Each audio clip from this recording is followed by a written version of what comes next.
Welcome, ladies and gents.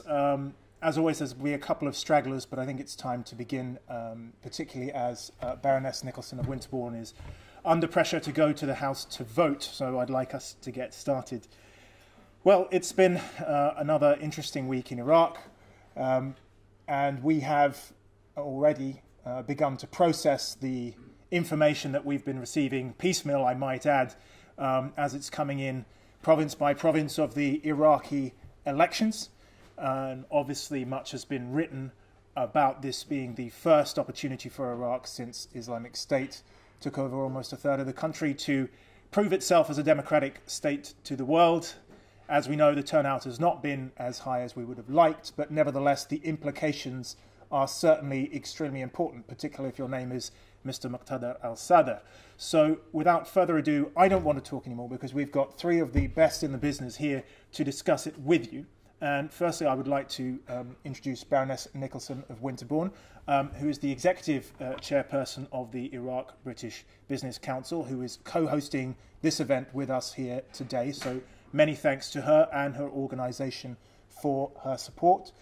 We will be running a programme of work with the IBBC into the future, looking at the longer-term ramifications of the elections and the formation of the government moving forward. So this will be the first in a series of plans, events that we are going to be doing. So watch this space. Secondly, we have Professor Gareth Stansfield, recently returned from the hospital. Very good to see you here. And very good to see you up in London from Exeter, and he has been a long-term fellow of the Institute. And last but not least, Dr. Renad Mansour, who has spent a lot of time on the ground in Iraq as of late and can bring you some of his observations, and he is a research fellow at Chatham House. So can I just make some administrative points? Fire exit out through that door. The windows are clearly 2 stories up. Don't go out through them. A RUSI member of staff will inform you where to go. There are no scheduled fire tests today, so if there is a fire alarm, it is for real. Secondly, the comments will be on the record. They are recorded. The Q&A will be Chatham House rules, so please do respect that, anybody from the journalist community. Last but not least, please could you turn your mobile phones to silent, as our AV system is in place today and we are recording. So without further ado, may I ask Baroness Nicholson to speak first. Thank you.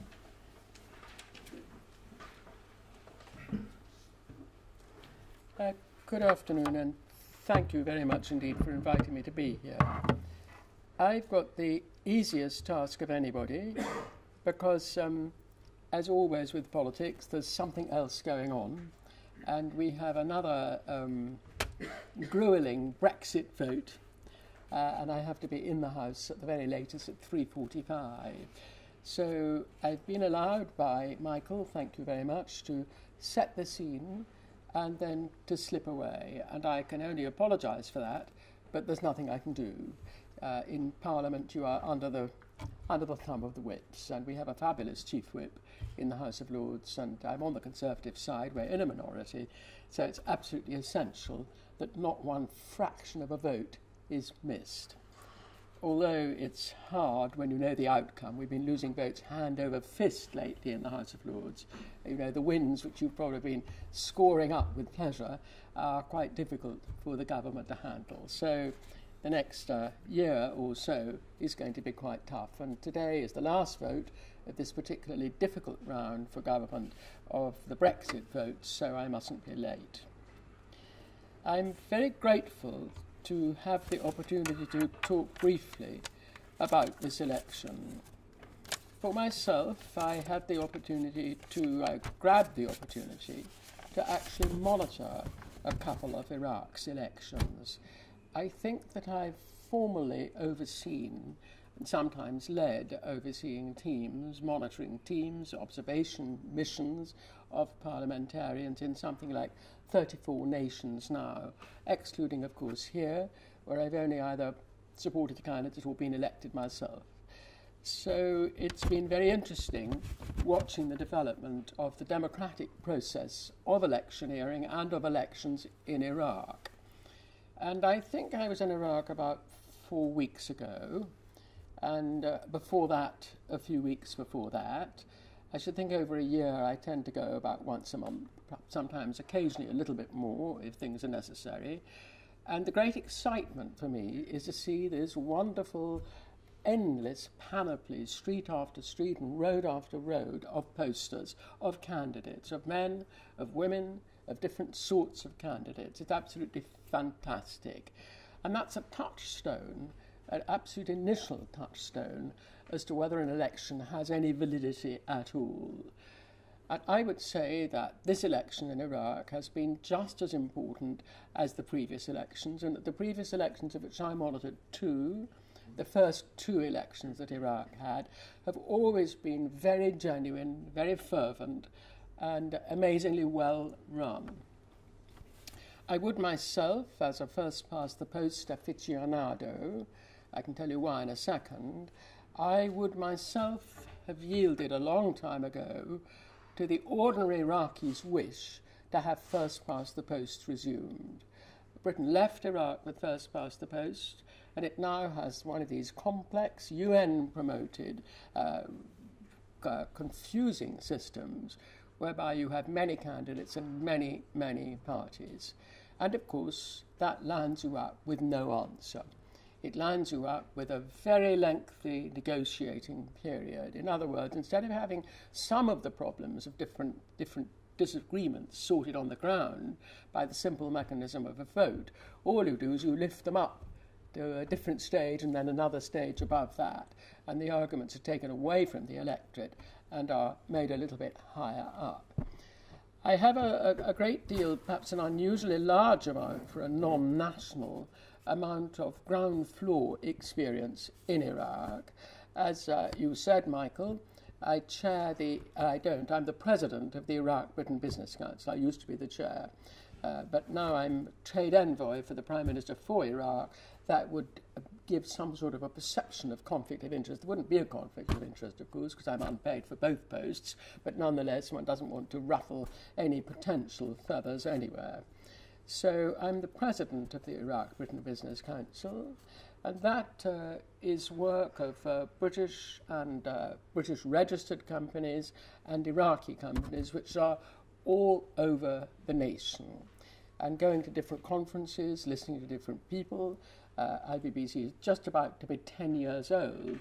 Of course, we have masses and masses of different information coming in, masses of basic, honourable, decent people saying what they think and how it affects their jobs. Because for most people in countries such as Iraq as well as here, your life is your job and your job is your future, and it's having a decent job and being treated well by your employer that enables you to have a family life and a village life and a community life and to develop your talents.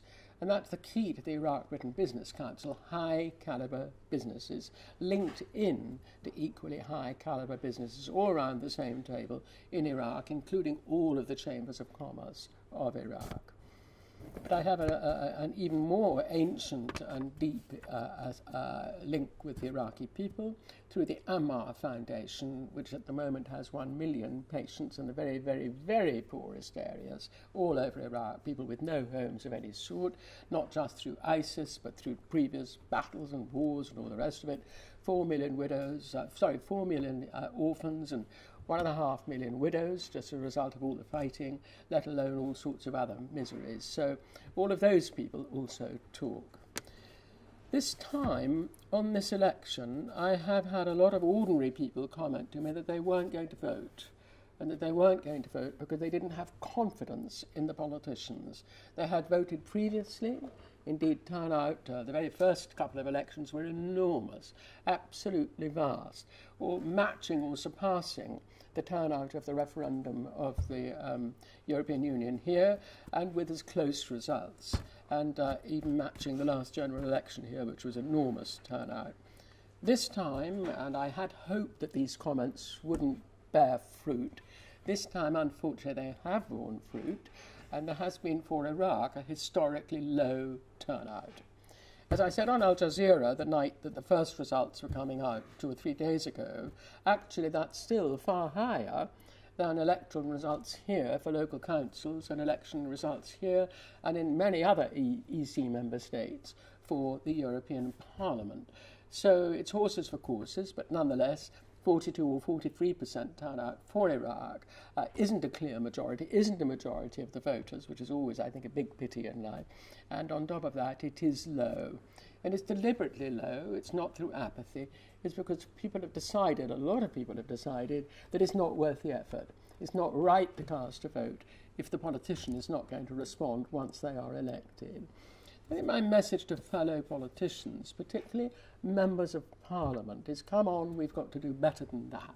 Politicians must be seen to be responsive to the needs of the people. And at one point, I and my colleagues, particularly Christophe Michel, we were very close to the Parliament in Baghdad.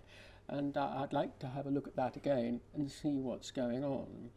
Certainly there are some very troublesome potential pieces of legislation in front of that Parliament. You know, there's the dreadful, I would say, utterly dreadful Jafar law, which would enable girls to be married at 9 and would enable widows not to have a full inheritance, of what their husband had decided to leave them. Well, we go right back here. That surely is what we resolved here. I know we did with the Magna Carta, when in fact the king was taking the widows legacies from their husbands, and the king himself was taking them, and Magna Carta pushed that back. The fundamental human right for a widow, and this is the same in Islam, as we know in Islam, with the rights of widows, actually was about to be, or has a good certainty of being overthrown, because we now have a result where the makeup of the count of the seats is really quite different. The first results that came through, as of course you know, were from Kurdistan. And with Mr. Talabani, the PUK, winning at Kirkuk, as you saw, very rapidly martial law was put in place. And of course, if you think about Kirkuk only very recently, just the other day, was taken back by Baghdad, its old master, its old leader. I think historically that's absolutely correct. And of course, the KDP fought very heavily against that, Mr. Barzani, and tried to keep it, and armed, and his armed Peshmergas fought, his military fought, and the blame he put upon the Talabani group was, of course, they didn't fight at all. They held back, and now they've won in the election. So I think that's a touchstone, Kirkuk. And I understand that there are other squabbles going on, and it's just possible, I think it may well be possible, in fact, that the whole Kurdish vote will have to be recounted. I personally think that you can have too many elections, and I think that the referendum that happened in Kurdistan so recently, which was massive turnout, I mean absolutely vast, almost everybody seemed to vote in Kurdistan, save the religious minorities, some of whom I know were not entitled to vote, were not allowed to vote in this particular referendum. Of those who voted, I think some enormous percentage in favour, but those who didn't vote, of course, we don't know, those who were not permitted to vote. But that does mean that you've just had an election, and as a politician, I think it's a mistake to have election after election after election. So I wouldn't necessarily put the rather low turnout in Kurdistan down to disinterest in politics. Indeed, I think Kurdistan's rather alive politically, very alive politically. I would say, as I've been saying to people, that I think it's because there was a referendum so very close before this, and people get sick of voting. They've just had enough voting. We've had that feeling here with 2 or 3 referenda and several elections. It's just too much. People don't do it. But nonetheless, I think it's perfectly possible there may be a rerun of the vote in Kurdistan, because there's also, I think, there's a little bit of conflict over Erbil, where PUK came second. And then we have Goran, and we have the Islam group. And then right down the line, we've got the rather wonderful former Vice President, Barham Saleh, who I've always had a very, very high regard for. And he isn't as high up as I personally would have hoped. I have a feeling there may be some sort of a recount there. Now we have a big situation in terms of the voting in the whole of the nation, where we have Mr. al-Sadr winning with the communists. We have an old friend of ours, Hadi al-Amiri, his coming second. He's a very strong character. He was a magnificent transport minister, and he was very, very good, very dignified when he was in exile in Iran. I saw him a number of times when he was living in a very poverty-stricken surroundings, completely dignified with his family, right at the far end, the far other side of Iran. And I have a very high opinion of him. I don't know Mr. al-Sadr personally, because he doesn't particularly like seeing women, and he certainly doesn't particularly like seeing the British, and he doesn't much like seeing the Americans. It's quite hard to get to know him. I do know some of the people who've worked around him quite a lot, and I know the person who he has put forward as a potential Prime Minister, who is in fact the governor of the immediate past governor of Maysan province, a very, very able gentleman indeed. Again, not desperately keen on the British. I had a sort of bit of a battleground with him because there is a huge Commonwealth war grave there, absolutely vast, full of different soldiers of different sorts, of different backgrounds and all the rest of it. And he's been trying to build, and in some small way succeeding, he's been building a funfair all over it, which is a very sad thing to do. It's in the heart of Maysan, and it is actually it's a place that is respected by all the local people. So, but he's very strong, he's very tough, and he's the potential name at the moment. Then, of course, we've got a little bit far down the line, we've got Mr. Al-Abadi, who... Well, Mr. Al-Amari is probably the person who defended Baghdad most successfully in the mid-century, right, in mid-2014, 15, 16 then, the head of the Popular Mobilization Unit. And it's good to know that the Popular Mobilization Unit has been legalized in that sense, because for quite a while the families were suffering, because the families suffered because the Popular Mobilization Unit was doing the fighting. They were taking a lot of knocks, a lot of kills, and the widows were not getting any pensions. They were not getting any of the benefits of having a proper army position, and that was rather unfair. So it's very good that they've been incorporated in that sense, and that's due to him. But Mr. Al-Abadi, of course, has come third, and beyond him, Mr. Maliki. Now, a little bit like the European Union, the European Commission, in a sense, it's not precisely who comes first, it's how the bargaining then happens, because none of those groups have enough people to be able to form a single government, a single party government. So here we have the bargaining already starting and already going on. It's hard to see that this will happen fast, because we're already a couple of days into fasting, and that does shorten the day, and it makes a lot of people travel. They take up opportunities and they go away, and one cannot help but think that this is going to take quite some time. I'm always very glad when we're in Ramadan, because one can get people over here, and when they're travelling, of course, they don't actually have to fast, so it's rather helpful. You can actually feed them, keep them working, and actually have some meetings, which I find rather satisfactory.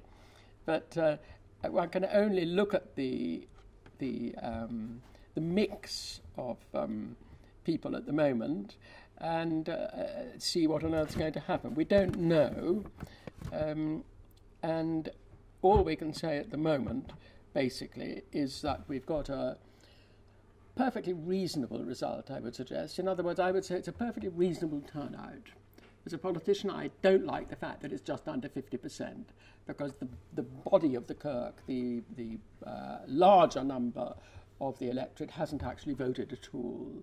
And there's something very nice, there's something important when you're a politician to have a majority behind you. In my first election, I actually had a clear majority of all the voters in my constituency, and that meant I was able to speak for everybody. I wasn't just there representing a minority and then trying to speak for everybody. An utter majority of the electorate had voted me in. So I had that confidence, and I would think that under 50% is not so good. But there's a wide spread of opinions, there's a wide spread of views in that lineup, and it's interesting what the electorate has chosen to do. Those who did vote, what they've actually had as an outcome is they've given everybody a seat at the table, and they're now expecting the leaders, the party leaders and the party officials to get it sorted out with some sort of reasonable balance. I tend to have a sort of odd view that Mr. Al-Abadi may well be Prime Minister again, but I could be 100% wrong. But he's a very calm figure. He was put in place in the beginning because he was the person who was responsible. He was neither left, right, nor high nor low, as it were, in different terminologies. And I'm not at all sure that he might not end up as the leader of a very, very diverse coalition. People are already putting down conditions. They put down conditions immediately that they won't twin up with so-and-so if such and such doesn't happen. So I suppose it will be till maybe early September, probably, before we can expect to see a changeover from the present government, still under Al-Abadi, still with the same ministers, into a new one. I'm sorry I can't tell you more, but that's all the available knowledge at the moment. Thank you. Thank you.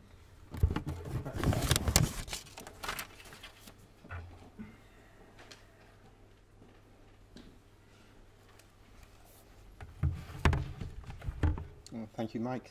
Thank you to Rusi. It's so good to see so many people here wanting to find out facts on the ground about the Iraqi elections when pretty much all the pieces are still in the air. Iraqi politics is horrendously difficult to talk about and get right, and even more so when we don't actually know what the facts and figures actually are right now. But we can point to some interesting aspects of these elections. First of all, I think what has happened before is happening now will happen again, just by the nature of how the political and electoral system has been set up in Iraq.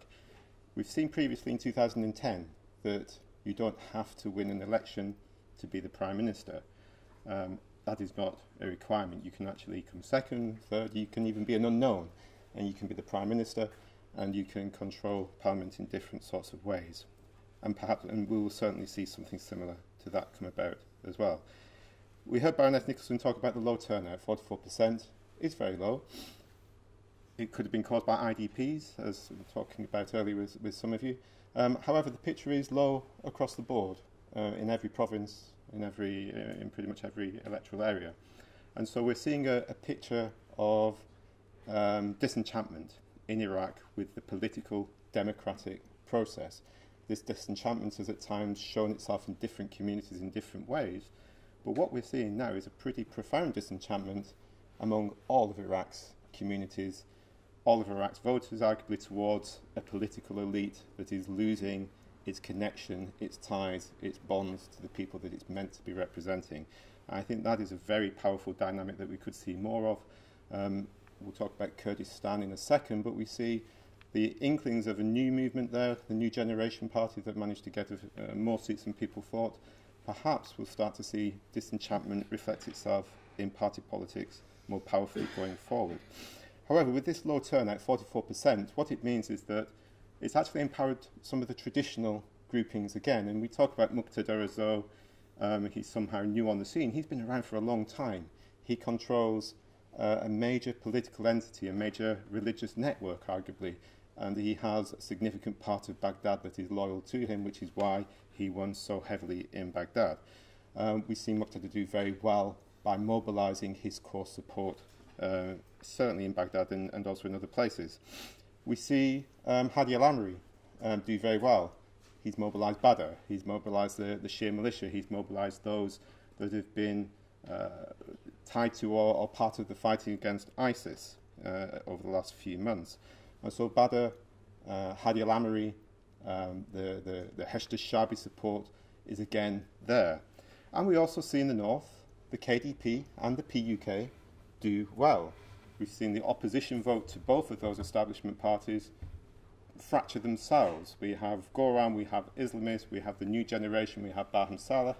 They're all calling allegations of fraud, but in fact they've divided their own vote between them. And if you look at the numbers, you know, they're pretty much where they are as an overall opposition group. So what we're seeing is that the low turnout has empowered the established parties that can mobilise their vote most effectively. And this is the story of Sadr, Badr and the KDP PUK to a degree. And so what has happened in the past is happening now and could easily happen again. So just turn a little to some of the individuals.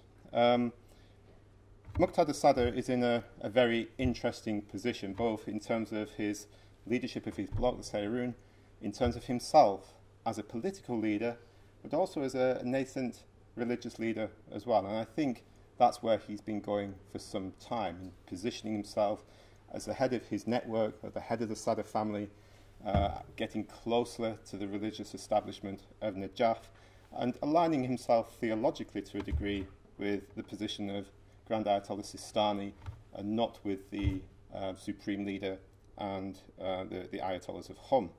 And we've seen that come out in his electoral position more and more. He was standing as an Iraqi. He was not going to be emboldened to the Americans, who he'd fought, who he'd threatened, who arguably he continues to threaten. He certainly wasn't going to go down that route. He wasn't going to be emboldened to, he wasn't going to be in debt to Tehran. And he made a point of standing as somebody who was independent of Tehran, whether you believe that or not. I mean, he has a history with Qom himself in the past. So he was standing as from his perspective, as an authentic Iraqi political leader, as an Iraqi nationalist. He was reaching out to Sunni groups as well. His relationship with the Kurds was sort of there. Certainly 2012 it was there. I'd argue it was there going forward as well. So he's presented himself in a way what the Americans were hoping somebody would present themselves as 10, 15 years ago, as a unifying Iraqi nationalist figure. The problem is that it's Muqtada Sadr that is now claiming that mantle, and maybe Western countries are not terribly happy with that. He's also classically Weberian in terms of his approach to politics now. He has a traditional leadership. He has the power of his family behind him and his religious network. He has the charismatic authority. He is the same figure in a way as the one that was terrifying Western forces, that was leading the Jaish al-Mahdi, even though most of the Jaish al-Mahdi hardliners are now with the Sayyid al-Haq. So he has that, still has that ability to control the street, the population, mobilize people. And he's also got the bureaucratic authority that comes with his patronage networks, that comes with experience of having the Sadrists in government for a long time, even though their record has been tremendously checkered. It used to be a bit of a joke among Iraqi politicians that weren't part of the Sadrists, that if you really wanted to mess up a public service ministry, then you'd give it to the Sadrists and watch it collapse. But they've learned from experience, from what they've been doing in government since however long they've been there. So Muqtada is in a really interesting position. The question is, can he actually exercise the political power that he now undoubtedly has, that has been given to him by the electorate? Can that overcome the position of Tehran and Washington as they seek to influence government formation going forward? We'll have to wait and see. Move on to Hadi al-Amiri. Whether they're second or third, and some people were saying, reports have come in saying that Hadi al-Amiri and Fatah have moved into second place ahead of Abadi has moved into second place against Hadi al-Amiri. I don't think the position is terribly important, because he's basically made a position for himself and his group that is a legitimate political position in Iraq. No longer is it the murky world of the Shia militia and how are they going to exercise their power through force of arms. These are now established, credible, elected politicians, irrespective of what has happened, what they have done leading up to this point. And they are, of course, very closely aligned, tied, influenced, some would even say controlled by their friends in the IRGC. So these are there to stay, and their influence runs up and down the country. We even see parts of the seats of Nineveh, I think, going to Hadi al-Amiri's bloc. And okay, why that should happen, we have to ask. But it's an interesting phenomenon that Hadi al-Amiri is able to exercise some degree of influence across the country. How did the Sunnis vote? I don't know if we can point to Sunnis in that sort of way, but how did Mosul, how did Anbar, how did the other parts of Iraq in those places vote?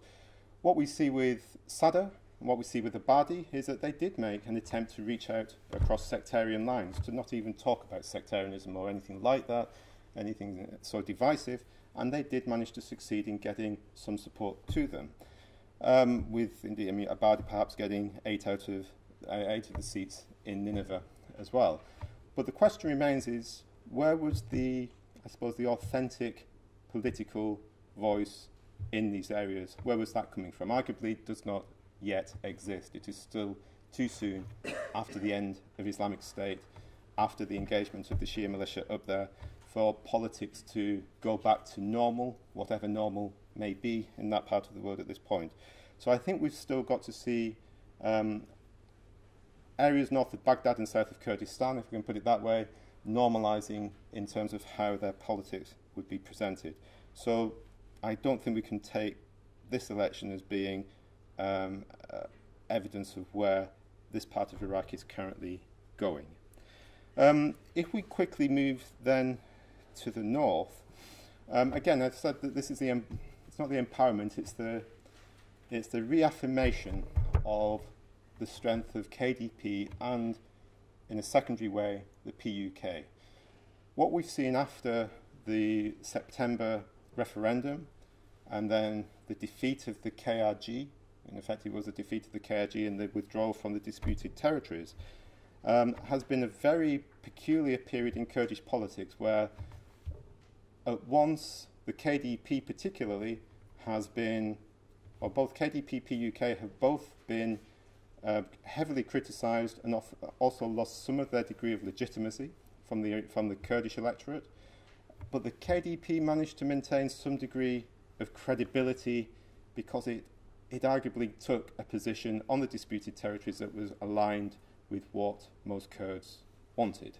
And they stuck literally to their guns, whereas the PUK did not.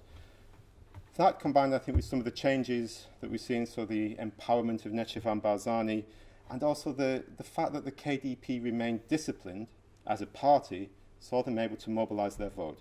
And so we're seeing the sort of consolidation of KDP support, even though there's a lot of unhappiness within Kurdistan.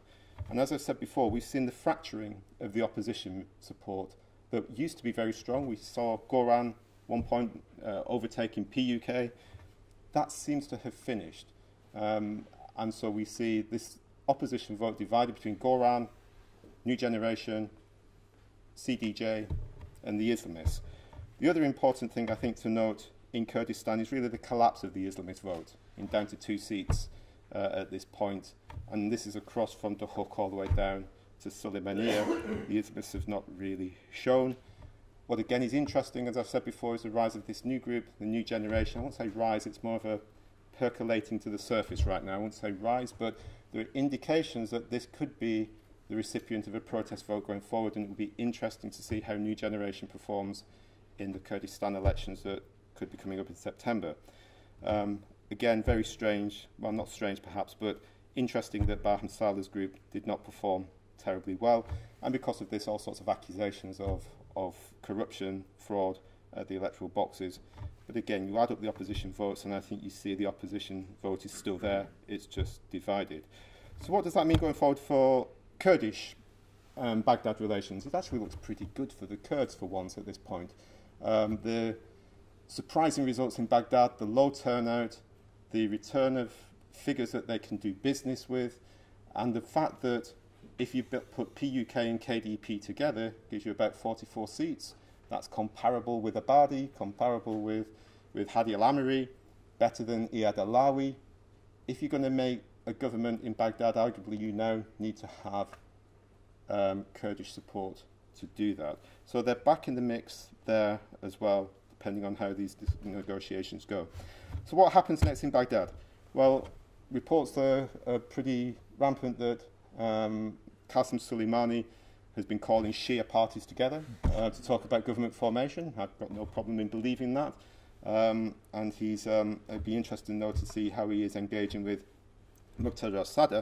But you can imagine on one side there could be a grouping that is cool to the Iranians, and that is Muqtada al-Sadr, Abadi, Hakim, Wataniya Alawi, and the Kurds. That could be there, and that would have a compelling logic to it, and you'd have an interesting number of seats of your 329 in Parliament. And on the other side, you have those that are more Iran aligned. You'd have Nur Maliki, who's really not happy right now and he's wanting the vote to be recounted because of the rise of Muqtada, who he thought he'd finished off in 2008 during the Charge of the Night. Whoops, and Muqtada's back. That's not made him happy at all. Along with Hadi al-Amiri and other potential groups that fall within Tehran's orbit. So you have that interesting division there between, okay, perhaps you could say Iraqi nationalists. I'm not quite sure you could put Nechavan Barzani there. He's an obliged Iraqi. Let's call him Iraqi nationalists for now, or those that are not terribly happy about Iranian influence. You can perhaps live with a bit of American, depends who you're talking to, compared to those who are seen as being far closer to Iran. That possibly sounds rational and logical and perhaps even nice if you're looking at it from the Foreign Office or from the State Department, but it's potentially very tense as well if you're setting up a political system that has those opposed to Iran or those not terribly warm to Iran alongside opposed to those who are with Iran, and those with Iran also include the Shia militia, of course, going forward. So there are a lot of different questions to ask about how these pieces fall. I don't think the numbers right now are terribly important. We sort of see how these constellations could work. But as I've said, unless the system changes, unless the numbers of seats in parliament changes, or the electoral method change, and I've seen some Iraqi analysts be very critical about the method that has led to this, then we will see what has happened before and what's happened today, I think, happen again, perhaps with a slightly different cast of characters as we get today compared to 2010 and 14, but still this pattern of elections leading to significant amounts of bargaining behind closed doors, perhaps undemocratic bargaining, leading to the involvement of external forces, arguably through their proxies, will continue unabated. Thank you.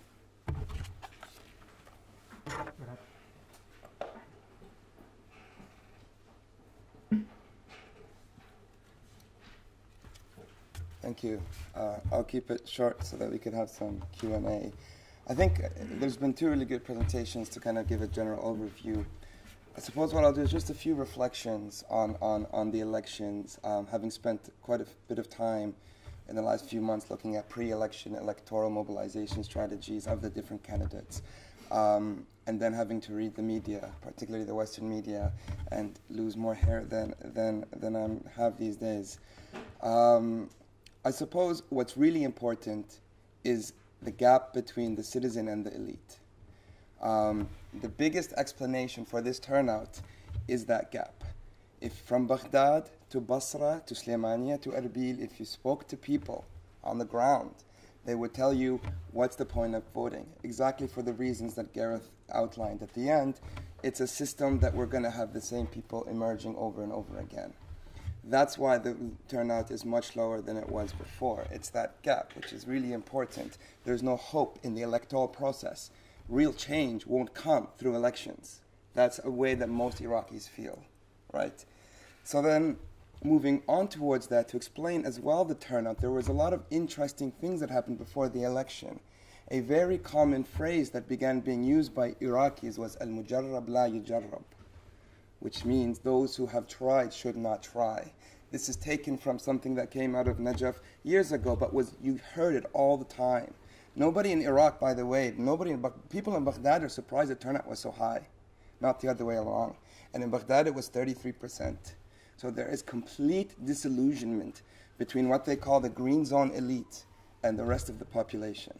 And this election is an indictment of those elite, and I think it's important to keep that in turn. Not only that, in one of the final sermons from Ayatollah Ali Sistani before the election, he said something really interesting. He said it's up to the citizen to vote or not to vote. I think voting is good, but it's up to the citizen. Compare that to 2005 when he said the citizen must vote. Right? This is the senior cleric acknowledging tacitly that this system doesn't work. And I think that's really important, and that explains the turnout moving forward. So there's been a protest movement in Iraq that has begun in 2015 in Basra. Then you saw it move towards Baghdad and eventually to Sulaimania as well, and other parts of Kurdistan, where this gap has remained. what happened in many of the pre-election sort of mobilization was people continued to focus on identities, right? They said issue politics, but Haider al-Abadi's strategy was to prove that he was an all-Iraq candidate. He went to Kurdistan, he went to Mosul, he went to Anbar. That was it, right? However, he wasn't able to convince the citizens that he was able to fight against corruption, that he wasn't able to convince Iraqis that he was the candidate that could bridge the gap between citizen and elite. Why? Because for the last 4 years, he hadn't done that. Okay, he had beat ISIS, and he certainly had credit for that. Okay, he had sort of, in Kirkuk, he had won back Kirkuk from the perspective of many Iraqis. Fine. But fundamentally, he had done nothing on corruption. And that was the biggest issue for Iraqis. So they decided, rather than vote for a system, why would we vote anyway? More importantly, in January of that year, keep in mind that for one day he went into alliance with Fatah, who would become his sort of opponent. That was a pivotal moment because that showed many Iraqis, and many Iraqis refer to that what's the point of voting because they're all going to come back together anyway. Because for one day before, they actually tried to do it, and it failed. So these are some of the issues that I think the Abadi campaign had. Focusing on anti-corruption was not believable. And the sort of ISIS, kind of defeating ISIS one was shared across the board, but also was a bit distant from the election. So what explains Sadr's kind of, not victory, by the way, Sadr doesn't have that many votes in this election that he had in the previous one. The difference is Abadi is who was hurt most by the turnout. Sadr has not won more votes. It's just that because the others have lost votes, he has more seats. And I think that's really important to note. He has a loyal base, right? But why is that base loyal? I think for many of those who have been using words to describe Sadr as this radical, crazy, firebrand, cleric, he has been fairly consistent for some time since he came back in 2011. In 2012, he joined a coalition with Masoud Barzani and Ayad Alawi to try and push a no-confidence vote against Maliki. That was a cross-ethnic, cross-sectarian kind of coalition to get rid of someone who he thought was corrupt, right? In 2016, he took over the protest movement, and he went into the green zone. He sat in the green zone. He trespassed against the law, sat in the green zone. His supporters stormed the parliament, right? And Abadi was forced to change several of his ministers. So Iraqis saw this as like, this is the only person who's actually been able to kind of stir the system up a bit, right? And this kind of resonated. And of course his base sees this. So in terms of his sort of, I think the most interesting thing about Muqtada is how close he keeps his ear to the street, how much he understands the street. So in 2003, 4, 5, he understood that the street was mainly anti-US occupation. And he used it to gain popularity. But by 2012, 13, 14, the US aren't there anymore. So what is the street? The street wasn't as anti-American as it was before. The street was anti-elite, anti-green zone politics, and anti-Iran to some extent. And so he changed it. So people call him the chameleon of politics. To some extent, he wants to reflect what the mood is. And I think he's closer to the street than many of the ones, particularly in Baghdad, which is why perhaps he did as well as he did there. Now, that's not to say that he's won a big majority either. I think that's kind of important to note. That I suppose what you could say, the more conservative Shia vote, that is the vote of, let's say, the Fatah and the Hajj al-Sha'bi groups, as well as Maliki, is still quite significant. So it's just the fragmentation, I think, of the Shia vote. Whereas they were all under the Iraqi alliance in 2005, they've been fragmented, but they're still there. Sadr does not have a mandate, a majority mandate, and he has to negotiate a lot, which is actually a point why Iraqis say, well, what's the point of doing this if they're all going to have to share? Because fundamentally, having to share power means a diffusion of power, means compromises, and means forgetting about pre-election strategies or campaignings. And finally, something that people refer to Sadr. Sadr has, in the past, got rid of his own people. He was the only person, his party was the only party really to have new candidates, right? So if you look at Basra as an example, the top 5, 6, or Baghdad or elsewhere, the top 5 or 6 candidates, 7 candidates from Abadi's team, from Hadi al-Amri's team, and from Nouri al-Maliki's team were former or current ministers, members of parliament, or officials, let's say. Sadr was really the one who kind of brought these nobodies. And literally, you hear some of the stories of how they chose candidates. They just went around finding whoever was popular in the neighborhood, and that person would become the candidate. So he really focused on this, like, we need new people. And I think that, to some extent, showed the message, right? He's also, in the past, he removed the vice president of Iraq, Bahai al-Arji, in the past. Why? Because there was a corruption case against him. So Sadr has had in the past at least to show, right, more than just speak, that he's against this. One of his competitors, Nouri al-Maliki, one could argue, has also pursued anti-corruption campaigns and getting rid of Kurdish Minister Hushar Zeybari and Khalid al-Ubaidi, the defense minister, but many would see that as more politicization of the anti-corruption campaign than a genuine push for anti-corruption. And as I mentioned, the current prime minister hasn't really done well. So these are why some of the things I think that Sadr kind of stuck out to many, but nonetheless, he does have a loyal base. And also, of course, they were really mobilizing the people to go vote, go vote, go vote. So moving forward, I think it's important to kind of look at what does, someone like Muqtada Sadr want, if we're going to assume that he'll be the kingmaker, which I still, as I say, is far from certain. I mean, as Gareth said, people like Qasem Soleimani and others are there to make sure that the alliances are a bit more favorable to Iran. Another thing to note as well in the past is the U.S., and I always get in trouble for saying this, particularly among American friends, but the U.S. and Iran have often been on the same page when it comes to Iraq. They've supported the same candidates. They both pushed for Maliki in 2010. They pushed for the United Alliance in 2005 and 2006. They both pushed for the Da'wah Party. They've been on the same page, but somehow it's often this kind of big battle that happens between the U.S. and Iran, which you see much more in Syria, I'd say, in Lebanon than you do see in Iraq. I think 2014 was also a wake-up call for Iran.